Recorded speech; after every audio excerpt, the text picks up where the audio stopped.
A comunidade cristã Amor e Graça tem a satisfação de apresentar para você uma palavra da graça e do amor de Deus com o nosso bispo Emerson Viana. Você ouvirá agora uma mensagem extraída de uma de nossas reuniões com o poder transformador da graça e do amor de Deus. Estas mensagens têm transformado vidas, pois são essas as verdades que libertam. Com vocês, o bispo da graça de Deus, Emerson Viana.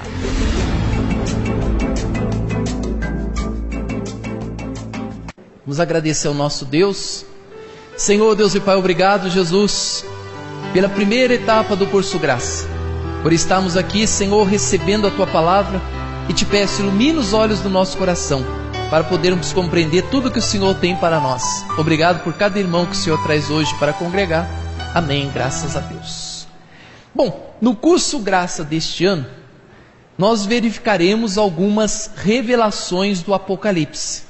Então, este ano, exclusivamente no curso Graça, nós vamos trazer, não em ordem cronológica, mas vamos trazer várias explicações sobre o Apocalipse. Por exemplo, hoje nós vamos falar sobre o Nero, o 666, a queda da Babilônia, a besta, e também vamos falar sobre a grande tribulação. Então, olha quanta coisa você vai aprender num curso só, hein? Tudo isso você vai aprender aqui nesta noite. Lembrando para você que o curso prossegue, então seria muito importante você estar quarta-feira que vem, senão você perde o fio da meada, tá? Então nós vamos ter esta oportunidade de desvendar este livro. Como que foi escrito o Apocalipse?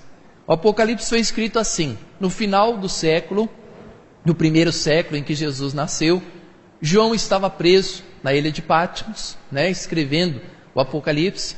O Apocalipse é o único livro da Bíblia que foi escrito em grego, tá? Bom, não vou citar o único, porque talvez as cartas de Paulo, que ele escreve aos Coríntios, também pode ter sido escrita em grego, Mas não há provas disso. Mas o Apocalipse ele foi escrito na língua grega, todos os outros livros foram escritos no hebraico, e do hebraico foram traduzidos para o grego, e para o grego para o resto do mundo, Já o Apocalipse foi escrito em grego.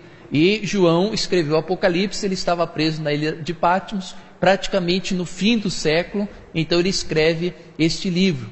E era uma época, eu não sei se alguém aqui se lembra da época do militarismo, alguém se lembra dessa época, você não podia falar nada contra o governo, Que a época de João era muito pior, era uma época de tiranos, de pessoas que governavam o mundo, e pessoas assim que não aceitavam qualquer coisinha, aquele reino carrasco que mandava matar todo mundo, prendia por qualquer coisa. Para você ter uma ideia, nos últimos anos do século, quem falasse que era cristão, simplesmente morria.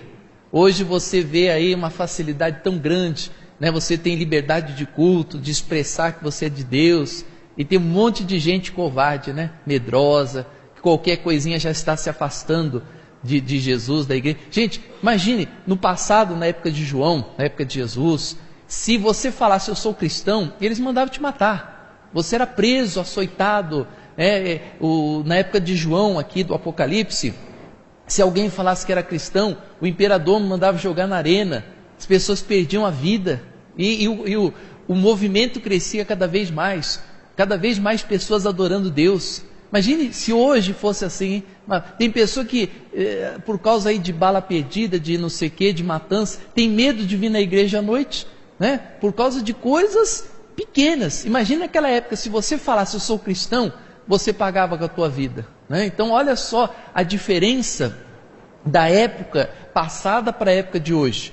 Hoje muitas pessoas reclamam, bispo, por que não acontece tantos milagres como na época de Jesus, na época bíblica, na época de Atos? Porque a gente vê tantos milagres e hoje a gente não vê esses milagres. Olha a fé que eles possuíam no passado e olha a fé que existe hoje. Olha o que a pessoa fazia por Jesus no passado e o que ela faz por Jesus nos dias de hoje. Então, infelizmente, morreu a fé, As pessoas morreram para a fé, as pessoas desprezaram o Evangelho, e hoje você não vê acontecendo quase nada por causa disso. Então, uma época muito importante. Então, João escreve o Apocalipse, e ele estava vivendo o Apocalipse, ele estava vivendo essa época.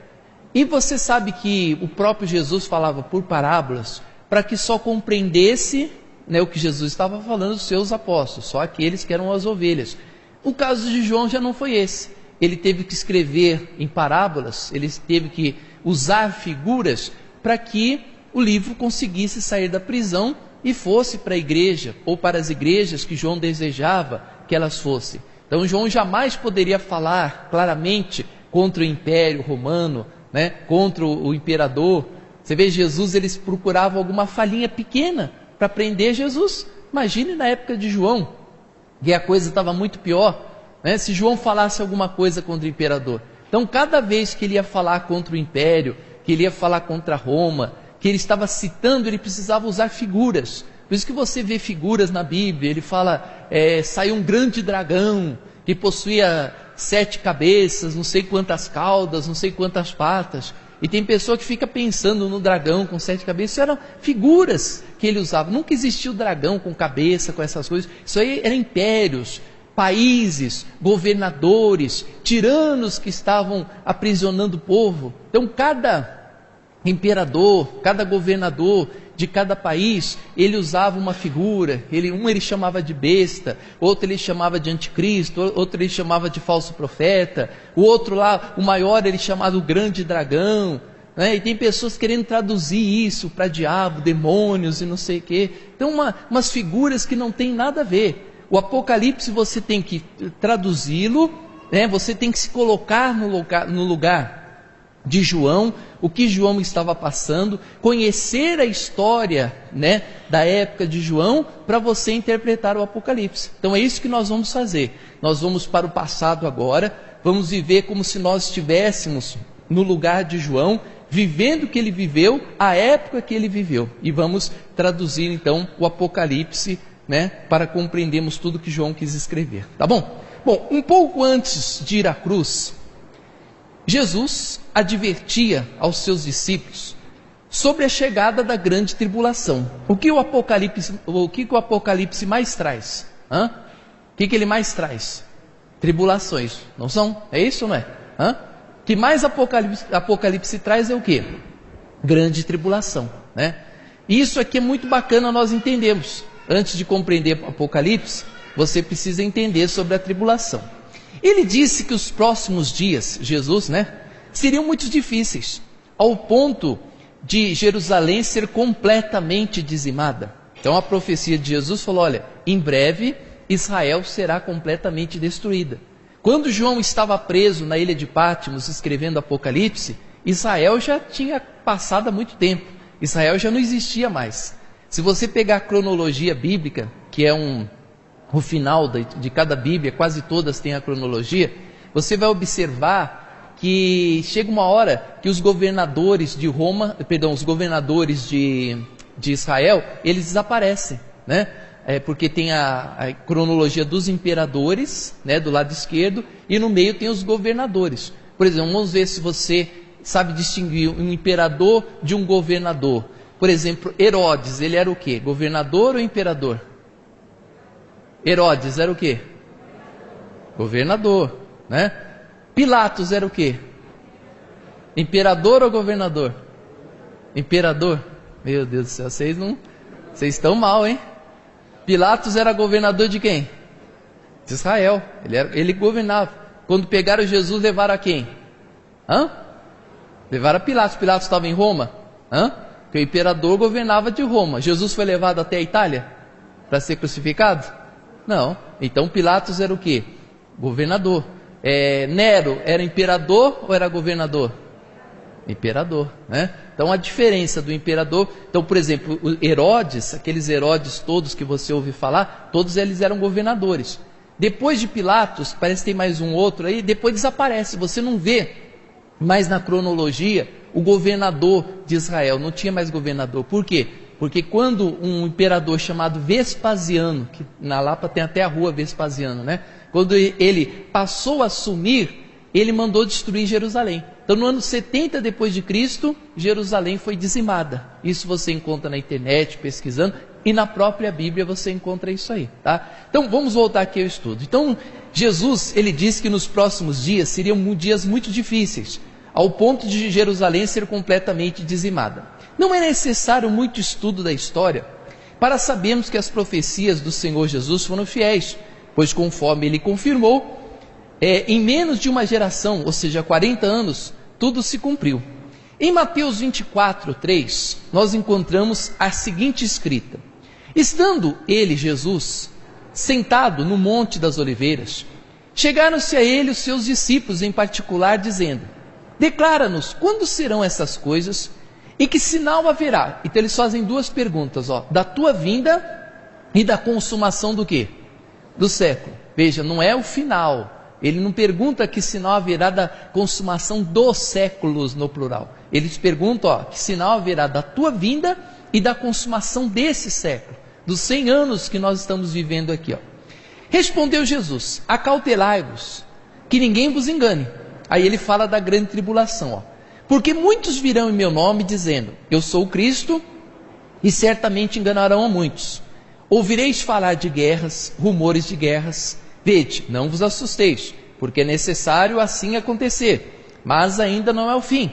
Porquanto se levantará nação contra nação, reino contra reino.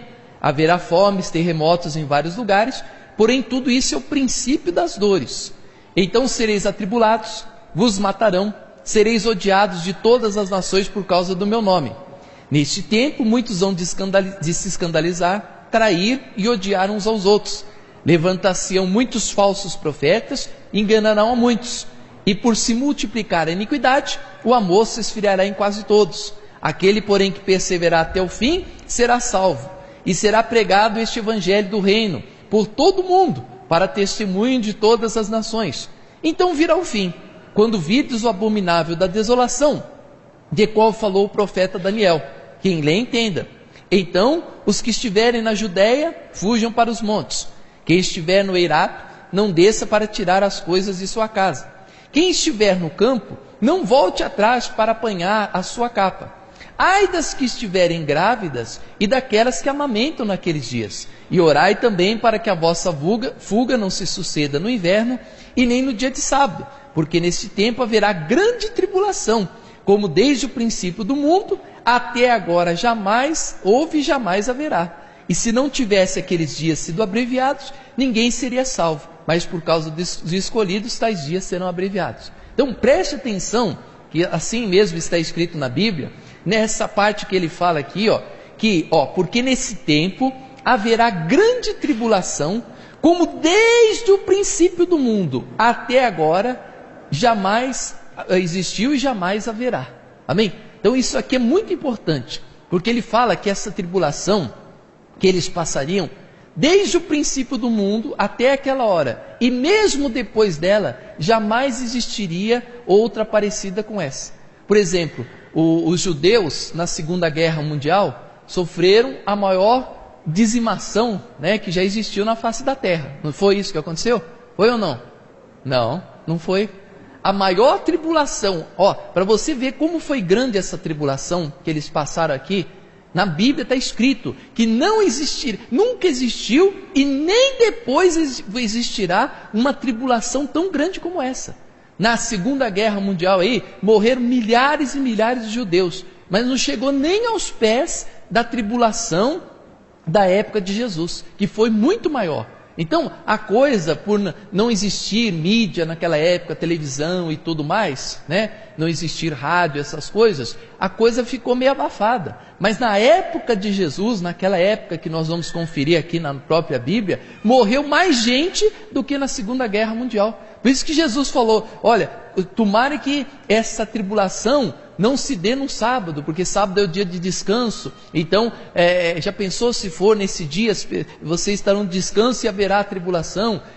Tomara que, ai das que estiverem grávidas, coitadas, já pensou a mulher correndo com barrigão? Ele falou, quem estiver no campo, não volte para pegar a capa da sua casa. Já pensou a pessoa no campo voltar, ela não ia ter tempo depois de sair, porque foi de repente, o imperador mandou o exército romano lá para Israel, e simplesmente acabou com todo o judeu. Tudo que tinha vida, ele mandou matar, matou tudo, dizimou, acabou com Israel. A Bíblia cita, a história cita que a única coisa que sobrou dessa época foi parte do templo, que hoje é conhecida lá como uma muralha das lamentações. Aquele muro que eles ficam lá, aquele pedacinho do templo que ficou de pé. O resto foi totalmente destruído, né? Então, ele fala aqui que jamais existirá uma tribulação como essa. E se não tivesse aqueles dias sido abreviados, ninguém seria salvo. Mas por causa dos escolhidos, tais dias serão abreviados. Aí ele fala assim, ó, Mateus, depois aqui, ó: aprendei, pois, a parábola da figueira.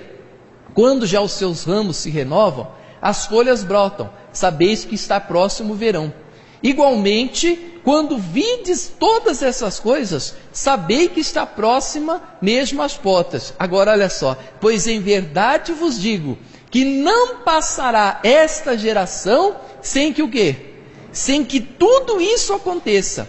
Passarão os céus e a terra, porém as minhas palavras não passarão. Ou seja, uma certeza tão grande que Jesus falou: olha, passarão os céus e a terra, mas as palavras que eu estou dizendo aqui não passarão. Então Jesus deu um prazo de quantos anos para que a grande tribulação acontecesse?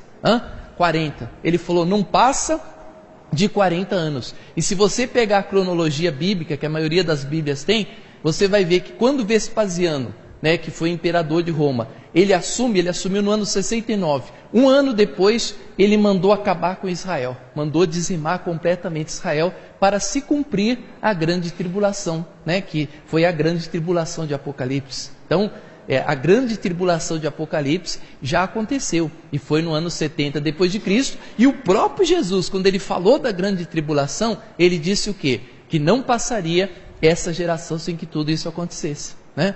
Então, você pode ficar tranquilo, pode dormir tranquilo. Bispo, eu estava com medo da besta, do anticristo. Medo da besta você tem que ter, porque está cheio de besta por aí, o que mais tem, está assim de besta, não está? Né? Mas você pode dormir tranquilo, sem medo da besta, sem medo do anticristo, sem medo do arrebatamento, né? Pode dormir tranquilo, porque a grande tribulação já se foi, já aconteceu, ela já foi consumada. Essa história que a maioria das igrejas passam, que haverá tribulação, isso é má interpretação completamente errada da Bíblia, não tem cabimento, porque se existir uma tribulação como essa que os crentes, eles falam, então as palavras de Jesus são mentirosas, que Jesus diz que nunca houve e jamais haverá uma tribulação como essa aqui da grande tribulação, e essa já passou, porque ele mesmo disse que não passaria uma geração sem que toda essa tribulação acontecesse. Então, qual é essa outra tribulação que virá? Então a Bíblia está errada, então para de crer na Bíblia, porque não pode existir uma outra tribulação. É a mesma coisa se Deus acabasse o mundo com água de novo, ele pode fazer isso? Pode? Não pode, por quê? Porque ele prometeu. Não é, bicho, mas ele é Deus, mas ele não pode quebrar promessa. Uma das coisas que são imutáveis é que Deus o quê? Nunca mente. Ele não pode mudar de ideia e acabar o mundo com água. Assim também como ele não pode mudar de ideia e trazer uma tribulação maior do que foi na grande tribulação. Então essa já aconteceu. E não pode existir uma maior do que essa, porque o próprio Jesus afirmou isso. Amém? Então fique tranquilo, porque a grande tribulação já foi. Amém? Graças a Deus. Que bom, né? Você não vai ficar com a marca da besta, né? Com o número 666 na testa. Graças a Deus. Bicho, mas falar em 666, explique sobre Nero, explique sobre esse número 666. Então nós vamos explicar sobre isso aqui. Essas tribulações estão explícitas, tanto na história como na própria Bíblia, como veremos a seguir. Bom, então passadas as tribulações, explicada as grandes tribulações, ou a grande tribulação, nós vamos iniciar o nosso curso sobre Apocalipse, falando sobre o imperador Nero, citado na cronologia bíblica. Se você pegar a cronologia bíblica, você vai ver que um dos governadores, um dos imperadores romanos, teve o nome de Nero. Quem já ouviu falar de Nero? Quem já ouviu? Todo mundo já ouviu. O que você já ouviu falar de Nero? Que ele o quê? Pôs fogo em Roma? É isso que você já ouviu falar? Quem já ouviu falar Nero botou fogo em Roma? Engraçado, né? Quantos anos foi isso? Nero viveu, ele começou a reinar em 54 depois de Cristo. Ou seja, e reinou até 68. Então Nero faz mais ou menos quase 2000 anos que Nero governou. E você já ouviu falar isso? 2000 anos depois você ouviu falar que Nero botou fogo em Roma? Foi isso que você ouviu?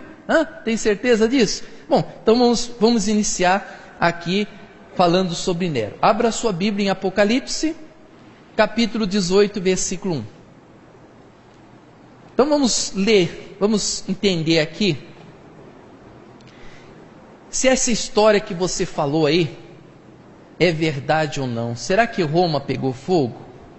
Não sei. Você sabia que está escrito na Bíblia que Roma pegou fogo? Que engraçado, né? Eita! Que interessante.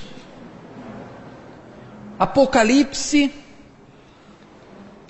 capítulo 18, versículo 1. Vamos ver o que aconteceu aqui.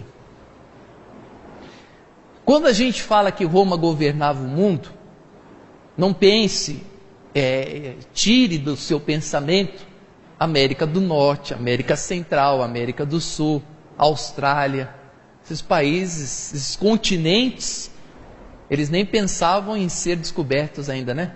O mundo era Europa, África e Ásia. Esse era o mundo, né? E aquelas terras do norte, da Ásia, da Europa, eram terras inabitadas, né? Eram terras que ninguém colocava os pés, de tão gelado que era. Depois que vieram os vikings, você já ouviu falar dos vikings? Aquele que você passa aqui, Vik Vaporub, você já ouviu falar? Hã? Depois vieram os vikings, aqueles outros lá, os escoceses lá. Os vikings eram escoceses, né? Os outros eram... Fugiu o nome. Aqueles... Tem os vikings, tem os mongols, né? Os mongols não é aquele... Esse é outro mongol. Os mongols daquele do norte da Ásia, né? Gengis Khan, aquele povo ali, né? Que também...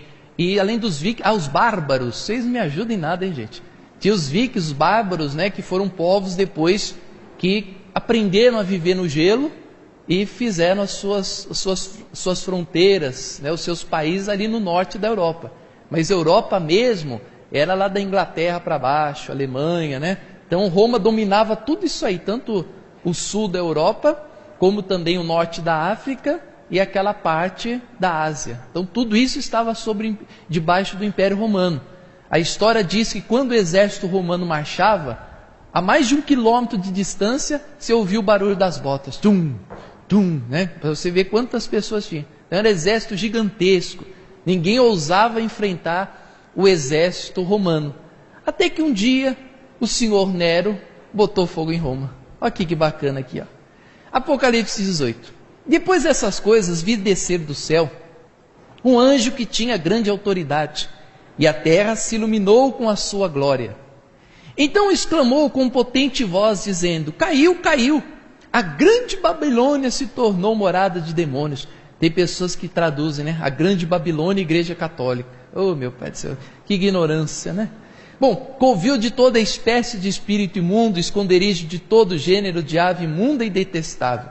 Pois todas as nações têm bebido do vinho do furor da sua prostituição. Com ela se prostituíram os reis da terra, os mercadores da terra se enriqueceram à custa da sua luxúria. Ouvi outra voz do céu dizendo: Retirai-vos dela, povo meu, para não ser cúmplice dos seus pecados, para não praticar os seus flagelos, porque os seus pecados se acumularam até o céu, e Deus se lembrou dos atos iníquos que ela praticou. Dá-lhe em retribuição, como também ela retribuiu, pagar em dobro segundo as suas obras, e no cálice que misturou bebida, misturar e dobrado para ela. E quanto a si mesmo, se glorificou, viveu em luxúria, dá-lhe igualmente a medida do tormento e o pranto, porque diz consigo mesmo: estou sentada como rainha, viúva não sou, pranto nunca hei de ver. Por isso, em um só dia sobrevirão os seus flagelos, morte, pranto, fome, será consumida no fogo, porque poderoso é o Senhor que a julgou.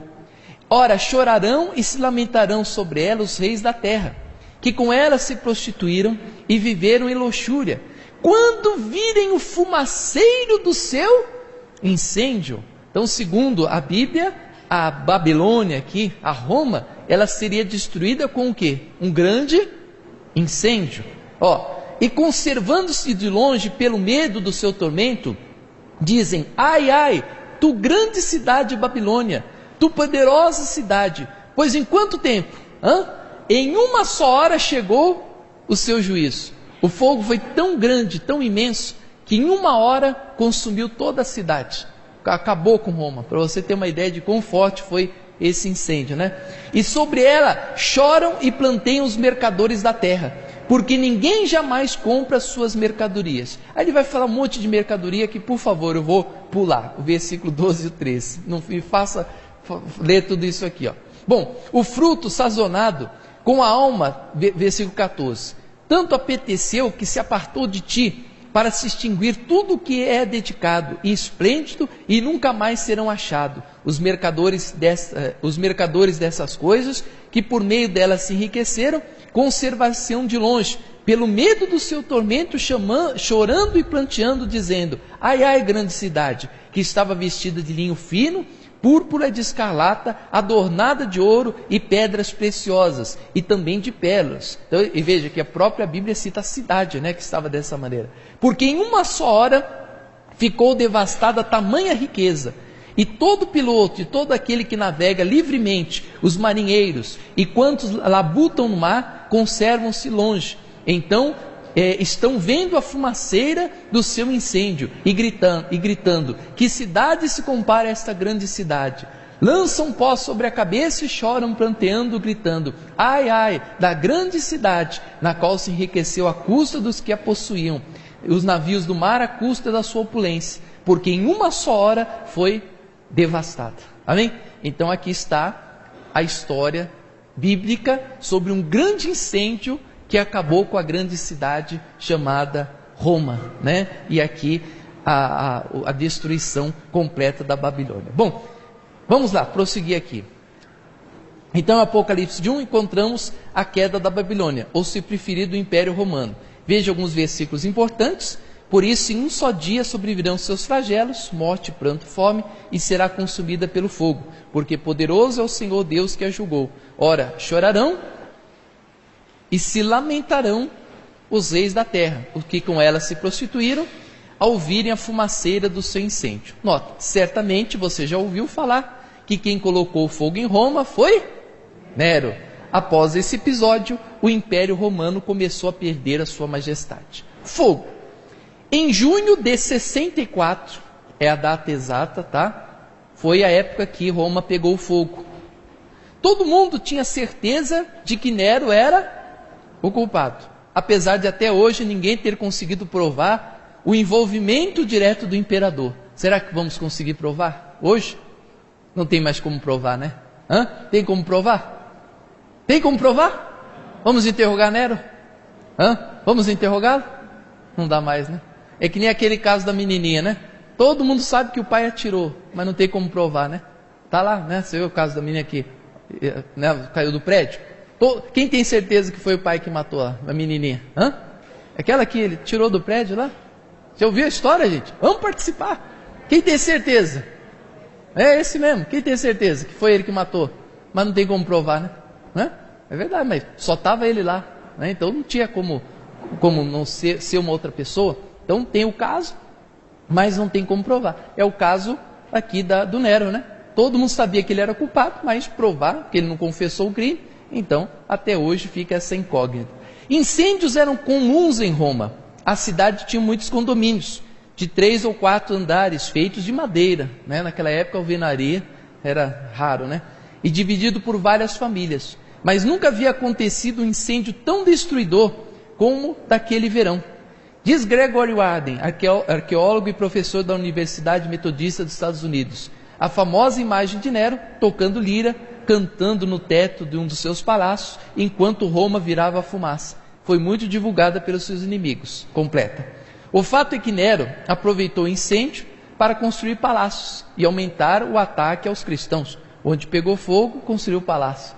Sua imagem pública nunca mais se recuperou. Suspeito de incendiar a cidade, Nero, obviamente, botou a culpa nos cristãos. E depois se dedicou a destruir essa nova seita, entre aspas, né? Um dos seus castigos favoritos era jogar os fiéis aos leões, na arena, onde eles eram destroçados e o povo adorava. Você já ouviu falar, né? Quem já viu o filme de cristão na arena, sendo jogado lá para os leões comer? Você já viu o filme assim? Bom, suspeito de incendiar a cidade, então ele adorava. Outro costume do imperador era queimar cristãos vivos, para iluminar os jardins do seu palácio. Entre os cristãos que ele mandou matar estão dois homens mais importantes da história do cristianismo, Pedro e Paulo. No ano 67, depois de voltar de uma turnê artística pela Grécia, o imperador encontrou uma oposição política bem organizada. No ano seguinte foi deposto pelo Senado e condenado à morte. Em vez de se entregar, pediu a um dos seus funcionários que rasgasse a sua garganta com uma adaga. Segundo antes de morrer, Nero declarou: o mundo acaba de perder um grande artista. Após a morte de Nero, ainda governaram em Roma 3 senadores, um imperador antes da destruição de Jerusalém, ou seja, a grande tribulação. Galba, de 68 a 69, Otto, 69, Vitélio, 69, e Vespasiano, este último, foi o que destruiu Jerusalém. Então ele começou a governar em 69, em 70 ele manda dizimar Jerusalém. Em Apocalipse 19:1 encontramos também alguns versículos importantes. Aqui, versículo 3, a fumaça sobe pelos séculos dos... Quantos séculos já se passaram? Quase 20 séculos, E a gente sabe que Nero botou fogo em Roma. Então, olha, a fumaça passou pelos séculos dos séculos. Se passaram anos, sobre a queda do Império Romano, e a gente ainda sabe quem botou fogo em Roma. Bem-aventurados, chamados para a ceia, que não desprezam. O seu nome é verbo de Deus. E também os versículos 11 e 12, só os que montam o cavalo branco reinarão com Cristo. É bom lembrar que o Apocalipse foi escrito no final do século 1, ou seja, em 95 depois de Cristo. Ele foi escrito em grego e tinha como destinatário as comunidades cristãs da Ásia Menor. Então o Apocalipse ele foi escrito para ser mandado para a Ásia, que a prova está aqui, tá? Apocalipse 1, 4, 2, etc. E as igrejas, toda a igreja que João cita, eram igrejas da Ásia Menor, igrejas da Grécia, da Turquia, de lugares assim, que falavam o grego. Nessa época, esta região estava sob domínio do imperador romano, e o cristianismo era duramente perseguido pelo terrível imperador Domiciliano, que esse é o último, que reinou de 81 a 96, esse foi o último da grande tribulação. Este imperador se considerava um deus, se considerava como se fosse um deus, e exigia que todos os súditos o adorassem, coisas que os cristãos jamais aceitaram. João assim escreve o Apocalipse divinamente inspirado e proclama que no final do cristianismo sairá vencedor, querendo dizer quem era a besta e sem poder falar claramente, para não ser acusado de crime por lesar a majestade. Estava desterrado na ilha de Patmos por causa da palavra de Deus, conforme cita Apocalipse 1:9. O apóstolo fez uso da gematria. O que é uma gematria? Análise de palavras por valores numéricos, que constituía em atribuir um número formado pela soma de letras de certo alfabeto para expressar uma verdade conhecida pelos leitores. Então agora nós vamos entrar aqui na última parte, onde você vai aprender sobre o 666. O que significa 666? Agora você vai aprender sobre isso e poder explicar para as pessoas. O que é esse 666 afinal? Os povos antigos não usavam o sistema arábico para expressar números, mas sim as próprias letras do alfabeto. Por exemplo, os romanos, eles usam apenas 7 letras. Quais são as 7 letras do algarismo romano? Quais são? I, V, X, L, C, D e M. Quanto vale o I? 1. O V? O X? O L? C? D? M? Poxa, vocês estão bons, hein? Tá bem. Pelo menos um relógio vocês sabem ler. Graças a Deus. Então, assim era constituído todo o alfabeto numérico de Roma. As letras constituíam. Você sabia que os gregos e os hebreus também usam, só esse sistema numérico vem da Arábia, que a gente usa de números. Esse é o sistema arábico, O sistema romano eram as letras, os gregos também usavam letras, e os hebreus, os judeus, também usam letras. Por exemplo, as letras dos gregos, parece que... já ouviu falar da letra dos gregos aqui? Quem já ouviu falar da letra dos gregos? Todos já ouviram. Quer ver? Quando eu começar a ler aqui, você vai ver que você conhece esse alfabeto. Também os judeus e os gregos atribuíam números às letras dos seus respectivos alfabetos, mas de forma muito mais ampla que os romanos, já que toda letra grega ou hebraica possuía certo valor alfabeto. Por exemplo, o grego. Quem já ouviu falar de alfa? Esse nome, alfa. Alfa que representa que número? Quem já ouviu falar de beta? Alfa, beta, gama, delta. Quem já ouviu esses nomes? Olha, isso aí são as letras, os números gregos. Sabia que esses são números gregos? Você ouve lá a rádio alfa FM. A rádio 1 FM. Alfa significa 1. Beta significa o quê? 2. Gama igual a quê? 3. Delta igual a quê? Epsilon igual a? Estigma igual a quê? 6. Zeta igual a 7. E assim vai indo, né? Eta, teta, lota, né? Gapa, e assim vai indo. Os números todos representando o algarismo grego. E aqui o algarismo hebraico, lê aqui, depois do ômega 800, né? Ômega, quem já ouviu falar de ômega? Eu sou alfa, eu sou ômega, né? O ômega significa 800, porque o ômega é o fim, o último número dos... Jesus falou, eu sou o alfa e o ômega, por quê? O alfa é que número? 1, e o ômega é que número? 800, é o último número é 800, né? E depois você tem que somar as letras para fazer mais números, tá? Então vai até 800, e o número 1 é o alfa. Então por isso Jesus falou, ele é o alfa e ele é o ômega, ele é o primeiro número e é o último, né? Aí aqui no alfabeto hebraico, Aleph igual o quê? Bet igual o quê? Ginel igual o quê? Dalet, olha, cada nome, né? Dalet. HI igual o quê? 5. VAU igual o quê? E assim consecutivamente, né? Cada nome aqui esquisito. Por isso que você vê, né? Falar em hebraico e falar grego, por isso que eles falam, né? Fulano, você está falando grego? Confusão, né? Olha cada nomezinho estranho aqui. Bom, aí o que acontece? Vamos entender agora. O Apocalipse foi escrito o quê? Foi escrito o quê? Em grego, né? E quando João coloca o número da besta, que número que ele coloca? 666, ou seja, na hora de colocar o número, ele coloca no algarismo, né, arábico, né? E coloca 666. Ele não escreve em grego o mesmo número e coloca 666. Traduzindo isso para o hebraico, olha o que dá. João era de origem hebraica e escreveu o Apocalipse em grego. Se fizermos a gematria da expressão grega, olha o nome do Nero, olha como é que era o nome do Nero. César Nero significa NVRNRSQ. Quem consegue ler isso aqui? Nivrunrisk.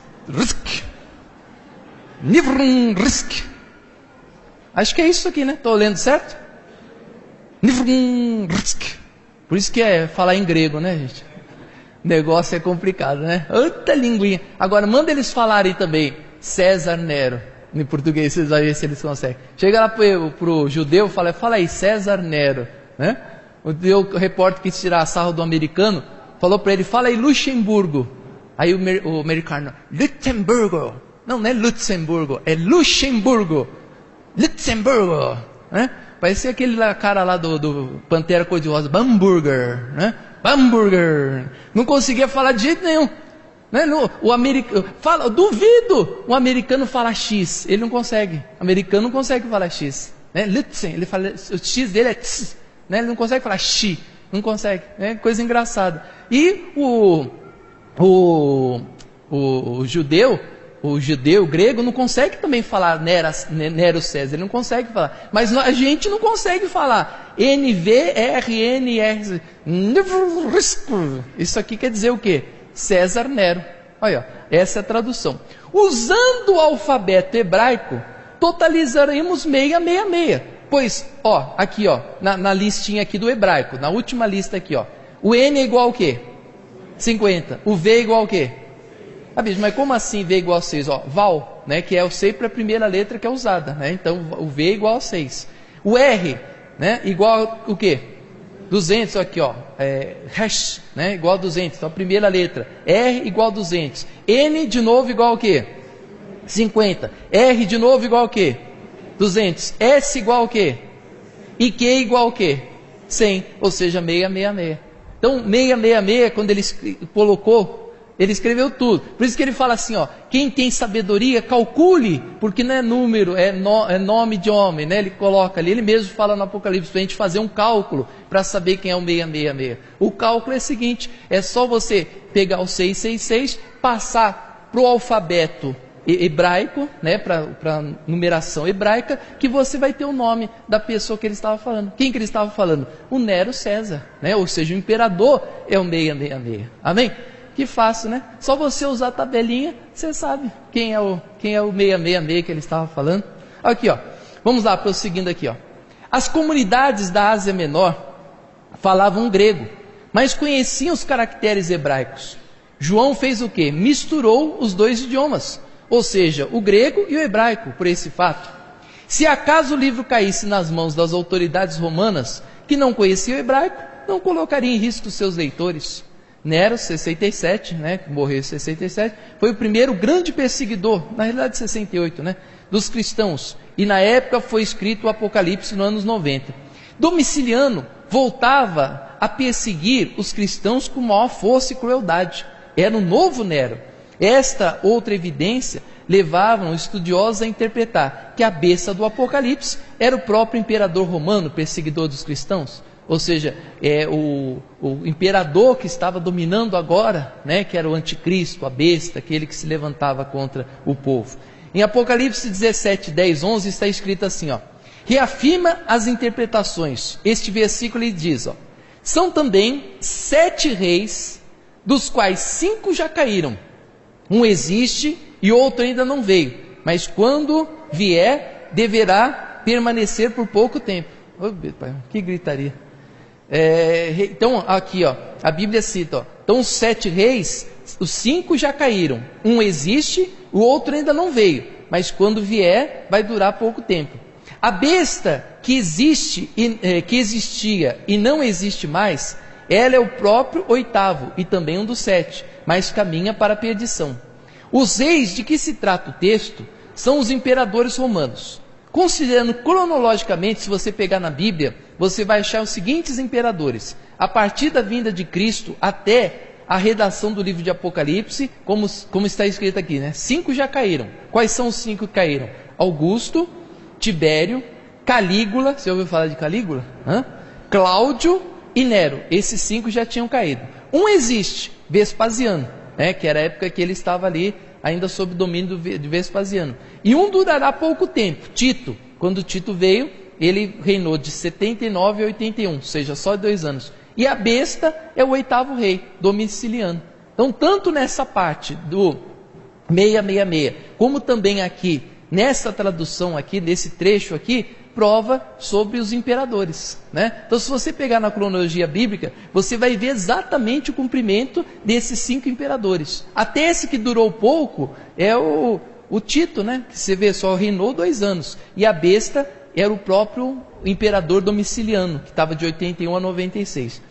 E as 2 bestas do Apocalipse, né? Quem são? Apocalipse 13. A primeira besta que sobe do mar é o próprio imperador de Roma, Domiciliano, como foi explicado.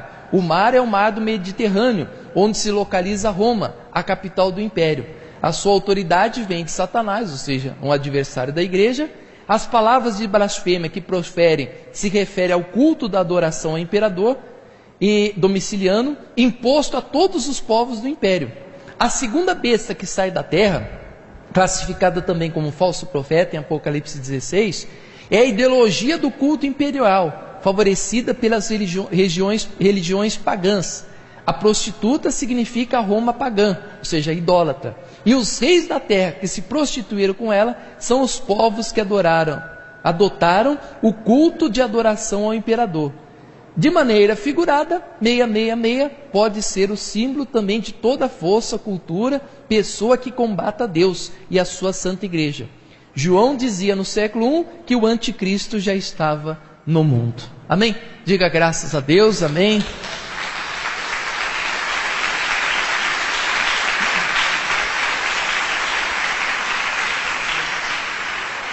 Amém. E assim chegamos ao final da primeira parte.